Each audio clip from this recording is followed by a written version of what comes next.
끼지 아니하리라 하시니라. 아멘. 예수님의 공생애가 무르익어 갔습니다. 주님의 공생애는 짧았고 하루, 이틀, 그리고 한 주, 한 달, 1년, 3년 걸쳐서 주님이 공생애 사역을 하시는데, 정말 주님께는 하나님이 사람이 되어 오셔서 3년 함께하는, 육신으로 함께하는 이 시간이 얼마나 행복하시고 얼마나 여러분 이제 감동적인 하루하루였겠습니까? 또 주님의 그 말씀을 듣고 행하시는 모습을 보면서 사람들이 주님이 가시는 곳마다 밀려왔어요. 주님은 다른 얘기 안 하시고 하늘에서 오신 분이니까 어디 얘기를 하십니까? 땅 얘기하십니까? 하늘 얘기하십니까? 주님은 하나님의 나라를 이야기하죠. 여러분, 우리가 성경을 읽으면서 그냥 세상 나라 이야기 들으려면 읽지 마세요. 별 도움이 안 됩니다. 뭐 성공에 대한 이야기, 뭐 세상 잘 사는 이야기, 그런 거 보려면 성경 보지 마세요. 아무 도움이 안 됩니다. 성경은 하나님의 나라를 이야기합니다. 더군다나 예수님은 하나님의 아들이셔요. 이 짧은 시간 30세 동안 이 땅에 계셨지만, 그러나 주님이 자기를 나타내시고 실제로 이제 사역하신 3년에 불과하고 오직 그의 말씀은 전적으로 하나님의 나라에 여러분이 이제 그가 관심과 그리고 사람들이 하나님의 나라를 알길 원하신 거예요. 또 주님께서는 하나님 나라를 복음을 전파하시면서 그리고 고통 가운데 있는 사람들의 몸과 마음과 영혼을 고치시게 되었어요. 이런 것이 뭐냐면 그 가르치는 권세가 세상의 다른 율법 교사들과는 차원이 다르다. 당시에 이제 주님의 말씀을 들었던 이들이, 주님께서 행하시는 기적을 보았던 사람들의 얘기가 자연스러운 겁니다. 여러분, 그렇잖아요. 비교가 되지 않겠습니까? 그렇죠? 이 말씀의 설교의 내용도 들어보니까 전에 사람들은 그냥 뭐 세상 흘러가는 얘기 적당히 이렇게 해석에 의존하는. 그런데 여러분, 주님은 단지 뭐 어떤 그런 이야기가 아니라 본질을 말씀하시니까, 그리고 말씀하신 대로 능력이 나타나시니까 할렐루야. 이 차원이 다른 거예요, 차원이. 주님 말씀과 이적 기사를 듣고 보며 사람들의 관심이 커졌습니다. 주님이 예루살렘 인근 베다니 마을에 들어가셨어요. 이번 방문이 몇 번째인지는 우리가 알 수 없습니다. 예수님이 우리 친구 나사로라 부르신 것을 보게 되면 요한복음 11장 11절, 나사로가 죽기 전에 이제 주님이 나사로를 깨우러 가자. 나사로가 죽을 걸 아시고 나사로를 살리러 가실 것을 예고하시면서 우리 친구 나사로라고 하는 말을 여러분 쓴 것을 보면 나사로와 마르다, 마리아 3남매죠. 대개 부모님은 계시지 않은 걸로 우리가 이제 생각되어지고 이 3남매가 아주 잘 살았던 것 같습니다. 그래서 주님이 이 3남매 집에 몇 차례 예루살렘에 가실 때마다 거하셨습니다. 예수님이 유월절 때마다 예루살렘 방문하셨고, 그때마다 주님이 예루살렘에 여러분 그 화려한 여러분 궁전이나 아니면 화려한 여러분 어느 귀족의 집에 거하지 않으시고, 그래서 그때 호텔이 있었나 모르지만 그래도 뭐 어떤 손님들이 묵을 수 있는 최고의, 요즘 말하면 리조트에, 호텔에 머물지 않으시고 삼남매 집에 유숙한 것으로 알고 있습니다. 자, 이날도 예수님이 베다니 마을에 들어오시자 이 집의 가장이며 그리고 장녀인 이 마르다가 이제 주님을 나와 자기 집으로 영접을 하였습니다. 그러니까 가시는 주님이나 영접하는 이 마르다나 너무 자연스러운 거예요, 사실은. 이미 그들 사이 관계가 익숙한 것이죠. 저희가 중고등부 때 이제 충청도 청주 고향인데 우리가 교회 이렇게 마치면 늘 즐겨 가던 집이 있어요. 딸만 셋인 이제 엄마는 은행, 우리 친구 엄마인데 은행에 근무하시면서 아버지 일찍 돌아가시고 이진옥 선교사님 인도네시아 그 친구 마지가 이제 송 선생이 이제 우리 인도네시아 이진옥 선생 그 친구입니다. 다 같은 게 출신이 저희 게 출신인데 그러면 이제 그 집이 교회에서 멀지 않고 집이 널찍하고 언제 가도 어머니와 이 세 자매들이 그리고 마지가 이제 송 선생이 이제 우리 고등부 교사였어요. 그러니까 뭐 얼마나 좋아. 그러니까 그 수시로 그때는 또 뭐 이렇게 뭐 지금처럼 이렇게 뭐 시내 나와서 이렇게 놀 수 있는 게 없으니까 학생들이 그냥 몰려가서 그냥 같이 있으면 또 그 어른이 어머니가 막 또 이렇게 딸들이 막 요리를 해가지고서 뭐라도 먹이려고 그 시절이 그래서 저는 이 나사로와 삼남매 가정을 보면 옛날에 우리 친구 일준의 집이 생각이 나요. 송일주라고 늘 생각이 나요. 언제 가도 이렇게 환영해주고 사랑해주는 진정한 사랑이 넘치는 귀한 믿음의 가정이었습니다. 물론 어머니도 이제 돌아가시고 막내가 이제 60 회갑이 되었으니까 제가 7살에 학교 가서 이제 저 친구는 회갑이 지났어요. 지나고 언니는 이제 칠순에 돼가고 세월이 벌써 이렇게 지나가고 있습니다. 주님은 하나님과 성령님과 같이 완전한 인격적 존재이십니다. 삼일체 하나님은 언제나 잘 들으세요. 환영하는 자와 함께 하시기를 기뻐하세요. 아주 간단한 여러분 진리입니다. 사람들이 근데 정말 잘못해. 너무 잘못해 이걸. 여러분 성령님을 환영하시기만 하면 성령님 여러분 임하십니다. 그런데 교회가 우리 특히 장로교회가 성령님을 멀리하게 만들었어요. 물론 그 배경은 있습니다. 이제 우리가 1920년대는 옛날에 김익두 목사님이라고 하는 깡패 출신 목사님인데 하나님 성령을 부어줘서 1920년대 3.1운동이 여러 번 있었지만 독립 그냥 구호만 외치고 희생자만 유관순 부터 해서 여러분 희생자만 발생하고 얼마나 어려운 시기였어요. 하나님이 이제 이런 깡패 출신의 목사님, 우리 장로교 목사님이에요.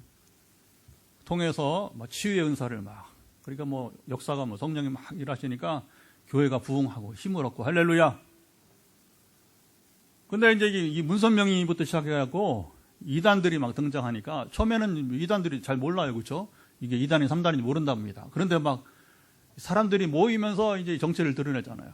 그러니까 이제 이 성령 운동 조심해야겠다 하다 보니까 장로교가 또 교회는 부흥하고 그러니까 이게 큰 실수였어요. 그게 우리 장로교회 제가 그 역사 전공이니까 교회사 세계 교회사 석사 때는 제가 저 고대 교사를 좀 어쨌든 광범위한 이 역사를 보면서 정말 한국의 실수 가운데 하나는 뭐냐면 이제 이단 때문에 정말 중요한 성령님과의 친밀함을 잃어버렸어요. 굉장히 여러분 손실을 입은 거 이건 잘못한 거예요. 그건 이단 때문에 여러분 전에 여러분 그 기억이 나요. 가는 목사님이 거기는 소그룹을 오 목사님 생전에 속으로 다락방이요. 근데 다락방 유광수 이단이 나왔잖아요, 그렇죠? 그러니까 이거 유광수 다락방 이단 때문에 구원파 일종이에요. 부산에서 그러니까 이제 막 이단 일어나니까 사랑교회에서 우리 소그룹 이름을 바꿔야 하지 않겠습니까? 오해받는다. 우리가 원조다. 우리가 왜 이 귀한 일을 빼앗기느냐. 그래서 사랑교회는 몰라 지금 모르겠어요. 오 목사 돌아가신 다음에는 뭐 관심도 없으니까 워낙 덕이 안 되는 교회가 돼버려갖고 후임자가 가짜 목사고 그러니까 뭐 이제 더 볼 것도 없는 교회입니다 이제. 근데 우리가 이 좋은 걸 다락방도 그렇지만 이 성령님의 너무 좋은 이 성령님을 여러분 뭐냐면 이제 이 장로교가 빼앗기고 말았어요. 이단들 때문에 정말 안타까운 거예요. 그 뭐냐 성부 하나님, 성자 그리스도, 성령 하나님은 다 하나 한 분이신데 인격이시다. 인격이 뭐냐? 환영하는 곳에만 가신다는 거예요. 간단한 진리 여러분 환영하시 바랍니다. 환영하시 바랍니다. 환영하는데 누가 임하지 않아요. 그 인격적 존재는 누구든지 환영하는데 이건 아주 간단한 진리인 것입니다. 자, 놀랍게도 나사로와 두 누이들은 언제든지 한 마음으로 주님을 환영하고 영접했어요. 이날은 주님이 오시자 우리가 보기엔 낯선 모습이 연출되었습니다. 언니인 마르다는 준비하는 일이 많아 마음이 분주했습니다. 주님이 혼자 오신 것이 아니잖아요. 그렇죠? 주님은 기본적으로 동행자들이 있었어요. 12제자가 항상 이 사람들은 뭐 숙박을 같이 하면서 3년을 내내 주님과 동행했잖아요. 그렇죠? 그리고 성경에는 옛날 문화가 당시 이제 우리도 그렇지만 유대의 문화가 남자 중심이다 보니까 여자는 숫자에 넣지도 않아. 근데 여성 제자들이 또 동행을 했어요. 성경에는 분명히 나옵니다. 그렇죠? 여성 제자들, 그렇죠? 마리아라는 이름이 많고, 여러 마리아는 이런 중심으로 해서, 어쨌든 여성 제자들이 또 있었습니다. 그러니까 주님이 한번 이렇게 움직이시면 적어도 20명, 20명 이상은 동행한다 보는 것이 정확한, 여러분이 이제 해석일 것입니다. 자, 그러니까 20명 이상 식사 준비를 해야 하니까, 자, 마르다가 음식 준비를 하느라고 마음이 얼마나 분주했는지 여러분 우리가 충분히 이해할 수 있어요. 그런데 동생 마리아는 이때 어디서 무엇을 했습니까? 자, 이 39절 한번 읽어보도록 할까요? 39절 보면 한번 올려줘 보세요. 39절 보면 마리아가 시작 그에게 마리아라 하는 동생이 있어 주의 발치에 앉아 그의 말씀을 듣더니, 자, 마리아가 언니가 음식을 준비하고 분주한지 모르지 않았어요. 그러니까 여러분 이 마리아가 8푼이가 아니란 말입니다. 7푼이가 아니라 이제 뭐 분별력이 없는 여러분 정신적 미숙아가 아니라는 거예요. 알았어요. 당시 문화는 또 남자들 중심이었고 여성이 주님의 발치에 앉아서 제일 좋은 자리란 말입니다. 옛날에 우리 뭐 지금은 그렇지 않아요. 이게 워낙 음향이 발달하고 하니까 부흥회 같은 거 하도 어디 앉아도 그렇죠. 자리가 문제가 마음이 문제죠. 근데 옛날에는 막 금싸라기 자리라고 써 있었어. 옛날에 어른들 그랬어요. 그 정도요. 그냥 그 앞자리예요. 앞자리. 가장 강사와 가까이 있는 자리가 이제 금싸라기 자리라고 이제 그런 말을 썼어요. 실제로. 말하자면 이제 그 금싸라기 자리가 어디냐면 이제 주님 발치, 주님 발 앞에. 주님 발 앞에. 근데 여성이 그 자리에 앉는 게 흔치 않다는 거예요. 마리아가 당시 문화도 모르지 않았습니다. 근데 마리아는 남들이 하지 않는 지금 그 자리에 앉아서 주의 말씀을 듣고 있었던 것입니다. 마리아는 언니 혼자 적지 않은 사람들을 섬기기에 분주한 가운데 있었는데, 그래서 정신적 미숙아도 아닌 그가 이렇게 태연하게 앉아 주의 말씀을 여러분 듣고 있었을까요? 자, 동생 마리아 이해할 수 없는 모습을 보고 언니 마르다가 화가 났어요. 이때 마르다는 마리아에게 뭐라고 말하지 않았어요. 예수님께 마리아 이야기를 했어요. 40절 보면 이렇게 이제 마르다가 말합니다. 마르다는 같이 읽습니다. 마르다는 준비하는 일이 많아 마음이 분주한지라 예수께 나아가 이르되 주여 내 동생이 나 혼자 일하게 두는 것을 생각하지 아니하시나이까 그를 명하사 나를 도와주라 하소서. 마르다만 아니라 이 중에 앉아있는 여러분 누구라도 이렇게 말했을, 저라도 그렇게 말했을 것입니다. 동생이 다른 자리에 있더라면 마르다가 직접 마리아에게 이 말을 했을 거예요. 마리아가 주님 발치에 앉아서 지금 주의 말씀을 듣고 있었습니다. 마르다는 부득이하게 마리아가 아니라 이제 스승이신 예수님께 이야기를 전했습니다. 이게 바로 스승이신 주님에 대한, 그리고 옛날 랍비, 그 랍비는 지금 우리가 생각하는 선생 정도가 아니에요. 아주 보기 드문 여러분 사람이란 말입니다. 지금은 뭐 목회자가 너무 많아서 그렇죠? 도매금. 근데 옛날에는 저희 어릴 때만 해도 시골 교회 다 전도사지 여러분 목사님 없었어요. 보기 드물었어요. 실제로. 그냥 목사님 한번 뵙기가 어렵습니다. 그러면 뭐냐면 세례식 할 때 이런 때 한번 오시는 세례식 할 때 부흥회 한다고 해서 막 연합부흥회 뭐 한다고 해서 어디 모여서 그런 목사님 얼굴 보는 거지. 그러니까 옛날에 우리 어릴 때 목사님 보기 힘들었듯이 유대 세계에서도 이 랍비 율법 선생을 만난다는 게 보통 해당해서 설교할 있을 정도의 그런 율법 선생을 만난다는 게 랍비를 만난다는 게 어려웠단 말입니다. 그러니까 이게 아무리 친구 관계가 되고 가까웠던 사이지만 그러나 이 마르다가 예수님을 대하는 자세가 이게 굉장히 조심스러운 거예요. 그러니까 최고의 예의를 존중하는 자세를 보이는 것이 바로 뭐냐면 선생이 있는데 여러분 마리아 그 앞에 있단 말, 다른 사람들이 앉아 있단 말입니다. 그러니까 동생이라고 마리아 거기 뭐 하고 있어 하면서 이렇게 이제 불러내는 것이 아니라 공손하게 예수님께 이제 마리아가 저를 좀 도와줘라고 이렇게 하세요. 이렇게 말씀하고 있는 것입니다.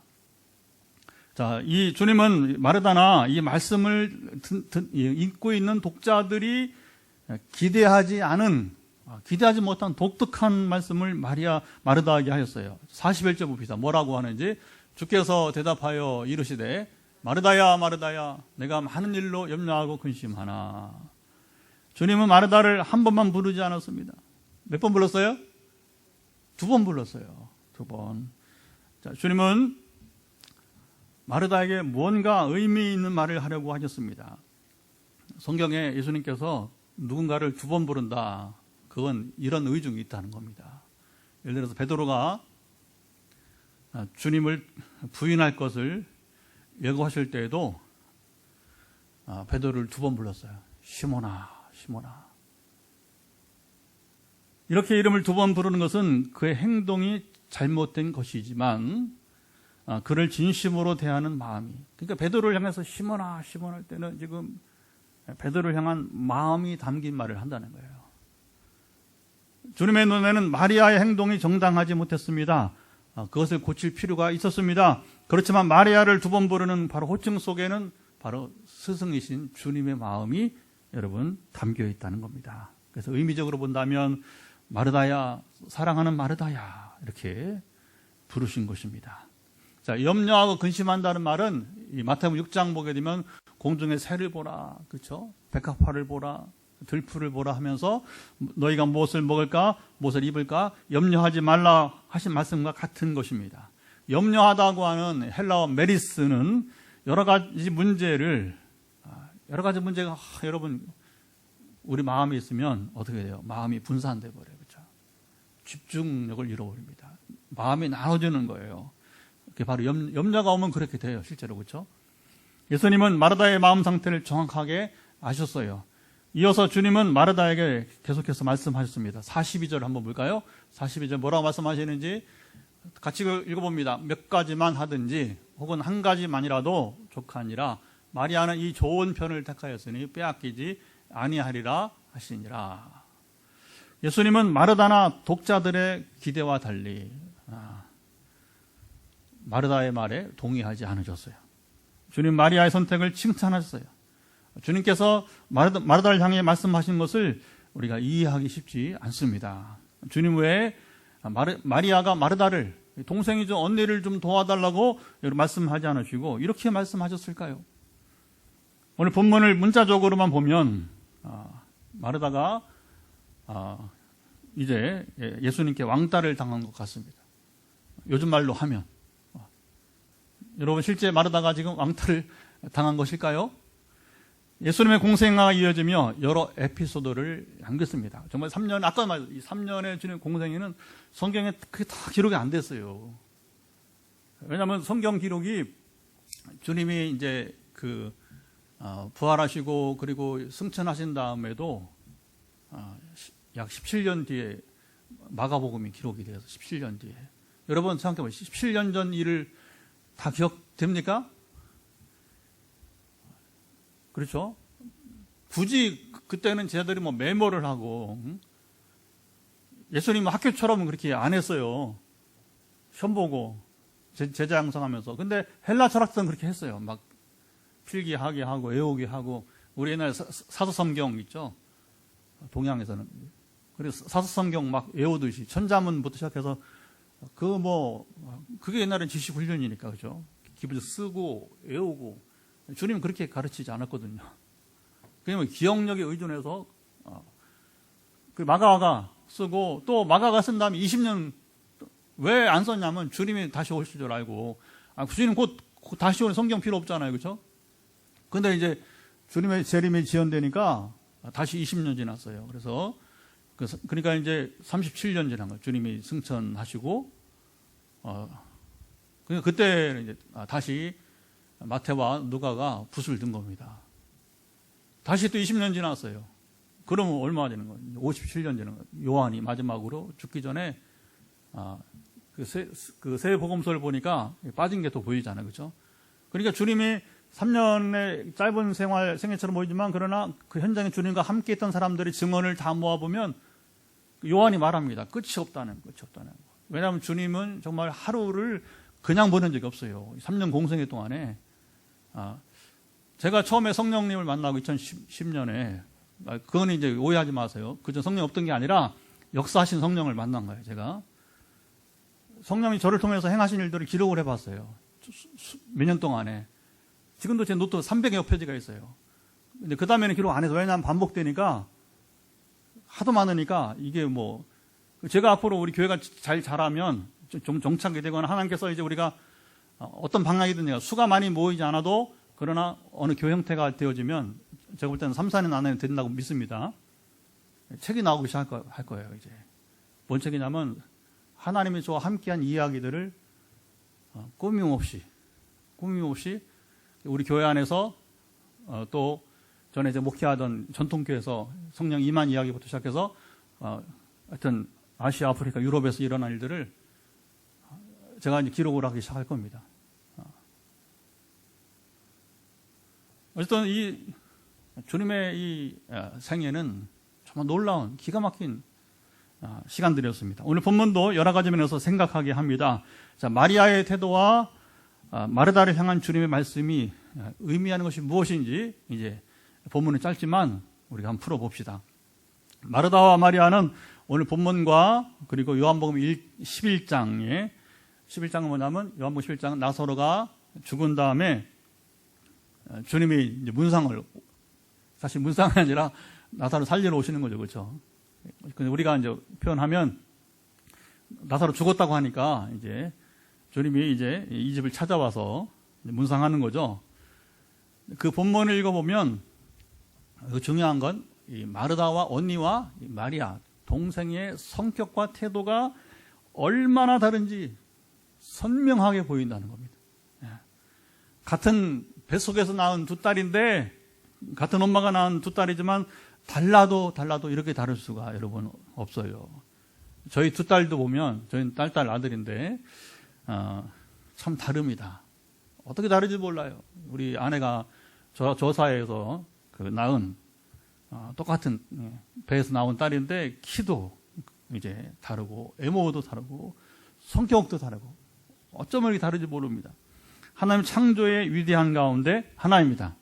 세상에 여러분 다 모여도 지금 살다 간 사람들 다 모여도 얼굴 생김새부터 여러분 이제 성격 이 모든 건 다 달라요. 정말 하나님 창조 위대하십니다. 할렐루야. 사람이 그림을 그려도요. 그게 그림 한계가 있는 거예요. 사람의 이 창조성은 한계가 있고 하나님의 창조는 무한대. 여러분 무한한 것입니다. 포스코 가면요 공장 앞에 그리고 역사관 앞에 세계가 자랑하는 문구가 하나 있어요. 뭐냐면 자원은 한계가 있지만 창의성은 무한하다. Resources 하면서 limited 하면서 creativity is unlimited 하면서 그 외국인들 오면 제가 안내를 하거든요. 되게 좋아요. 되게. 우리나라에 자원이 부족하잖아요. 그러나 이 창의성은 끝이 없다는. 하나님의 창의성은 사람의 창의성도 하나님 주시면 끝이 없이 발전합니다. 발전한 게 과학이 발전한 거예요. 하나님께서 주시는 게 창의성이에요. 그러나 하나님의 창의성은 우리의 창의성과 비교할 수 없이 놀라운 것입니다. 언니 마르다는 애양적이고 활동적이었어요. 동생 마리아는 내향적이고 조용한 편이었습니다. 자, 나사로가 죽었을 때에 요한복음 11장을 보게 되면 마르다는 예수님이 배단이 자기 동네로 오신다는 말을 듣자마자 어떻게 합니까? 동네 밖으로 뛰어나가서 주님이 동네 들어오기 전부터 더 달려가는 겁니다. 그러니까 마르다는 어떤 성격이에요? 들으면 행동이 바로 되는 사람이에요. 동작이 빠릅니다. 마리아는 남동생을 잃은 슬픔 속에서 주님 오신다고 하는 말을 들었지만 집에 그대로 앉았어요. 마리아는 마르다가 주님이 오시다는 이제 집에 가까이 오신 거예요. 그러니까 말을 해주고서야 주님께 나아가서 문안을 했어요. 마르다는 서서 그냥 급한 대로 서서 주님과 이렇게 이야기를 하는데 마리아는 이게 주목할 점입니다. 그때에도 주님 발 앞에 여러분 엎드려서 자세가 달라요. 참 얼마나 다른지 몰라요. 이 성경 보면요. 그래서 제가 심리학자는 아닌데 심리학 전공자 아닌데 자연히 보기에 이게 비교가 되는 겁니다. 마르다와 마리아. 어제 말씀을 준비하면서 목요일부터 말씀을 준비하면서 너무 대비가 되더라고요. 어쩌면 다른가. 그리고 마리아는 어찌 그 상황에서도 이제 마르다는 서서 그냥 이렇게 편하게 얘기하고 마리아는 주님 발 앞에 엎드려서 주님께서 여기 계시더라면 내 오라버니가 죽지 않았겠나이다. 둘 다 똑같은 말을 했어요. 그런데 그 자세가 다르다는 거죠. 자, 마리아는 오늘 본문에서와 같이 이때도 역시 예수님 발 앞에 엎드렸어요. 마리아는 주님의 고난을 앞두고 자신이 결혼을 위해 준비했던 향유 옥합을 깨트려 다시 주님 발 앞에 여러분 엎드립니다. 향유 옥합을 깨트려서 주님 발에 붓고 그것도 자기 머리카락으로 여자가 이제 정말 주님께 다 드리는 거예요. 결혼 준비한 향유 옥합을 깨트리더니 그리고 여러분 여성으로서는 하기 쉽지 않은 자기 머리카락으로 주님의 발을 씻겨 드립니다. 마르다는 마르다대로 별났고 마리아는 마리아대로 별났습니다. 성격과 태도는 여기 주목해야 돼요. 누가 더 낫고 누가 더 못났다고 말할 수 없어요. 우리가 성격 테스트 합니다. 요즘도 여러분 뭐 테스트 하잖아요. 몇 가지 방식이 있어요. 몇 가지 방식이 있는데 성격에는 좋고 나쁨이 없습니다. 우리도 제자반 하면 해보시잖아요. 그렇죠? 제자반 졸업하신 분들 해봤잖아요. 제자반 하면 우리가 성경대로 검사하는 성격 검사가 따로 있어요. 그래서 아브라함형, 바울형, 베드로형 하면서 이제 일반 사회적 심리 테스트하고 좀 다르게 이제 하는데 전제는 뭐냐? 성격 검사는 좋고 나쁨이 없다는 거예요. 하나님께서 만드신 독특함인 것입니다. 그래서 여러분 우리가 이건 조심해야 돼요. 누구 성격이 좋다 나쁘다 이렇게 표현할 수 없는 것. 성격이 이렇다. 우리가 이해해야 된다 이렇게 얘기하는 것이지. 누가 감히 여러분 자기 성격은 좋고 남은 나쁘다고 그건 말하면 안 되는 거예요. 그건 기본적으로 잘못된 태도인 것입니다. 주님은 마르다를 책망하고 마리아를 칭찬하신 것이 아닙니다. 예수님은 마르다가 좋아해서 손님 대접을 준비하고 분주하게 움직이는 것을 인정하셨습니다. 이거 잘 보셔야 돼요. 그와 같이 마리아가 음식을 준비하여 섬기는 것보다 지금 순간에는 주님의 말씀을 듣는 것이 더 중요하고 우선순위라 여겨서 주님 발 앞에 앉아 있는 것을 선택한 것을 여러분 인정해 주셨어요. 주님의 공생의 시간은 한정되고 마리아가 이렇게 주님 앞에 직접 앉아서 그것도 발치에 앉아서 자기 집이니 가능하죠. 그렇죠? 그러지 아까도 말했잖아요. 우리가 자꾸 여성 하는 것은 뭐냐면 지금은 상관없어. 지금은. 그러나 그 시대에는 여성이 얼마나 힘든지 몰라요. 그런데 자기 집이니까 이 기회를 아까 말했지만 이제 정말 금싸라기 자리에 앉아서 주의 말씀을 듣는 이 시간은 그에게는 어느 것보다 양보할 수 없는 바꿀 수 없는 여러분 이제 귀한 시간이었습니다. 마리아가 언니 마르다 혼자 음식을 준비한 상황을 모르는 미숙한 사람이 아니었어요. 마리아가 언니의 수고를 알았지만 지금은 음식을 준비하고 먹는 것보다 주님 말씀을 듣는 것이 여러분 더 가치 있는 최고의 가치와 우선순위가 되었기 때문에 그렇습니다. 예수님은 마르다가 음식을 준비하는데 분주한 것을 모르거나 그것을 하지 말라고 부정하지 않았습니다. 여기 중요한 건 뭐냐? 주님은 각자의 선택을 여러분 존중해 주셨어요. 이 본문을 이렇게 이해해야 됩니다. 옛날 보면 여러분 가관이에요. 가관. 이 본문 해석하는 거고 가관이에요. 가관. 각자의 선택에 따라서 자기의 것을 빼앗기지 않는다고 말씀해 주셨습니다. 마리아는 이것이 좋은 편이라 결정하였습니다. 주님은 마리아의 결정을 하시고 그대로 인정해 주신 것입니다. 그러나 마르다의 선택도 뭐라고 나무라지 않으셨어요. 만약에 주님이 나무랬다면 불렀을 겁니다. 마르다야 이리 와라. 마르처럼 앉아 있어라. 주님 그렇게 말씀하지 않았어요. 각자 판단하게 여러분 하신 것입니다. 예수님은 판단하시는 지혜와 능력 그 인격에서 모두 완전하십니다. 주님은 마르다와 마리아 사이에 편들기를 하지 않으셨어요. 보통 부모나 스승들이 실수하기 쉬운 상황이 여러분 있습니다. 자기 판단으로 한쪽을 인정해주고 다른 쪽을 무시하거나 책망하기 쉽습니다. 편애로 인해 한쪽이 상처를 입기 여러분 쉽습니다. 허다하게 많아요. 요즘은 뭐 이제 얼마 전에 서초동에 학교에서 문제가 있었지만 이게 참 별별 일이 다 있어요. 별별 일이 다 있습니다. 주님 이런 점에서 완전하셨어요. 유대 종교인들이 지혜로 주님을 시험해 보았지만 그들은 한 번도 주님을 이기지 여러분 못했습니다. 한 번은 그들이 이 문제를 내면 이 질문에는 넘어갈 것이다. 제 아무리 예수라도 꼼짝 못할 것이다 하고 던진 질문이 뭐였습니까? 예수 선생이요 가이사에게 세금을 바치는 것이 이제 가하냐 물었어요. 가하다고 해도 문제가 되고 안 된다고 해도 문제가 알잖아요, 그렇죠? 가하다고 하면 이제 유대 민족 여러분 그렇잖아요. 옛날에 일제 강점기에 우리가 일본 왕에게 세금을 주는 게 가하냐 물어보면 이게 같은 거 아니겠어요? 그러니까 한쪽은 이게 편들게 된단 말입니다. 그러면 세금 바치지 마라. 그러면 어떻게 합니까? 로마에 대해서 반역을 하는 거니까 이게 뭐 그야말로 진퇴양난에 빠지게 할 만한 질문이었어요. 예수님은 뭐라고 했습니까? 가이사의 것은 가이사에게 동전 가져와 보라. 그러니까 이제 가이사 거기 형상이 있으니까 그래 이 가이사에게 하나님 것은 하나님께 드리라고 기가 막힌 여러분 말씀을 하셨습니다. 유대 종교인들이 지혜로는 더 이상 안 되겠다 하고 죽이려고 한 거예요. 이제는 더 이상 자기들의 술수로는 주님을 이길 수가 없다. 피조물이 하나님을 이기겠습니까? 말도 안 되는 얘기죠. 주님은 지혜와 능력과 인격에서 모두 완전하신 하나님이십니다. 피조물이 가질 수 없는 이 세 가지 지혜, 능력, 인격 우리 주님은 완벽하게 갖추셨어요. 예수님 우리의 메시아 구원자가 되시 조금도 여러 부족함이 없으십니다. 할렐루야.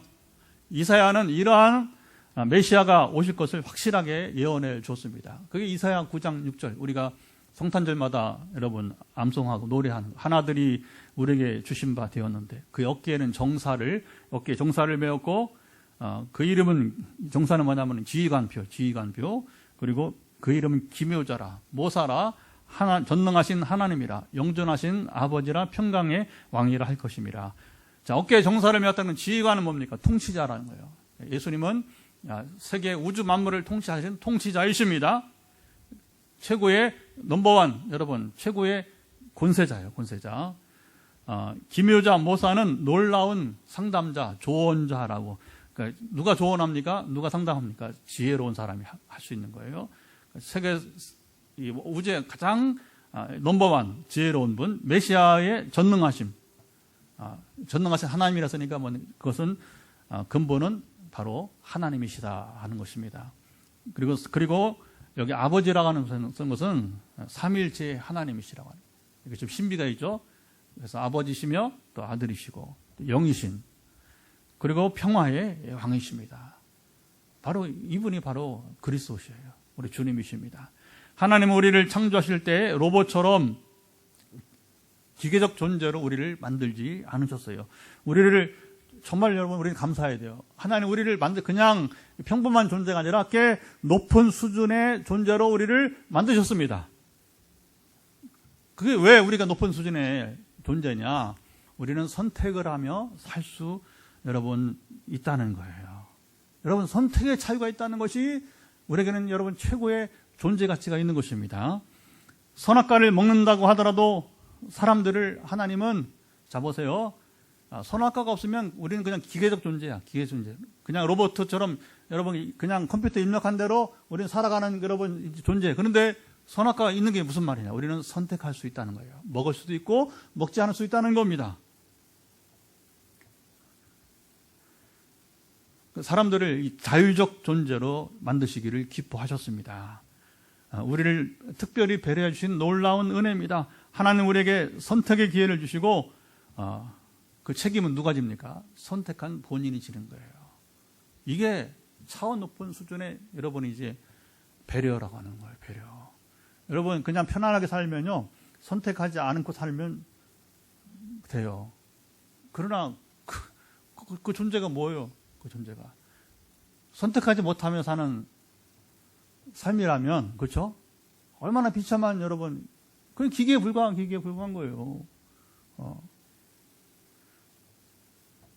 하나님께서 우리에게 모든 일에 선택할 수 있는 자유를 주심으로 우리가 그다음 중요합니다. 책임적 존재가 되게 하셨습니다. 여러분 잘 보세요. 역사는요 되풀이되는 게 많아요. 지금 윤 대통령이 뭐 이런저런 일을 하고 구설수가 많습니다. 이제 겨우 뭐 3년여 남은 후에 사내도 안 남았잖아요. 그렇죠? 어떻게 평가되고 그 장모가 구속되었고 인생 무상 이야기예요. 인생 무상 이야기예요. 저는 또 봤잖아요. 그렇죠? 대통령이 되니까 그 친인척이 구속되잖아요. 그렇죠? 지금 장모부터 구속이 됐어요. 여러분 세상살이가 참 우스운 겁니다. 근데 이게 왜 나오느냐? 선택을 잘못한 거예요. 선택을 잘못한 거예요. 선택은 우리가 저렇게 할 수 있지만 그러나 그 선택에 자기가 책임을 지는 것입니다. 주님은 마리아가 이 좋은 편을 선택했다고 인정해 주신 것입니다. 그러니까 마르다는 음식을 준비하는 일에 마리아는 주님 말 앞에서 말씀을 듣는 일을 선택했다는 거예요. 주님은 마리아와 같이 각기 선택한 것을 빼앗기지 않을 것이라고 말씀하셨어요. 여러분 중요합니다. 오늘도요 우리 선택이 많이 주어져요. 선택이 많이 주어져요. 내가 무엇을 선택하든 여러분 자유입니다. 마르다는 자신의 선택에 따라 즐거이 음식을 준비하면 되었습니다. 물론 버겁죠. 혼자 하려니까. 마르다는 자신의 선택에 마리아도 따라야 한다고 예수님께 주장했다가 그렇게 해서는 안 된다는 말씀을 들었어요. 요즘 세상에서는 이것을 마르다의 굴욕이라고 말할 것입니다. 참 세상 언어가 왕따, 굴욕 이런 게 요즘에 유행하잖아요. 주님은 마르다에게 굴욕을 준 것이 아니었어요. 오늘 우리도 상황에 따라 선택의 기회가 여러분 옵니다. 이때 우리의 선택 기준이 중요합니다. 마르다처럼 마리아처럼 각자가 선택을 하고 그 결과를 우리가 누리면 될 것입니다. 세상에는 마르다처럼 음식으로 섬김도 필요하고 마리아처럼 우선 말씀을 듣는 일도 필요합니다. 이 시간 우리가 일어나 찬양하면서 우리가 서로의 성격과 태도를 존중하면서 사는 공동체가 되도록 주님의 도우심을 구하며 기도했으면 좋겠습니다. 정말 우리 자신과 우리 한국교회가 특별히 선택의 자유를 잘 누리게 해주시고 그런 하나님은 우리가 우선순위를 바로 찾기를 원하실 거예요. 그렇죠? 우리가 우선순위를 따라서 잘 선택해서 그 선택을 우리가 누리도록 기도했으면 좋겠습니다. 주 안에 있는 나에게 우리 찬양 박수 치면서 찬양하면서 기도하도록 하겠습니다.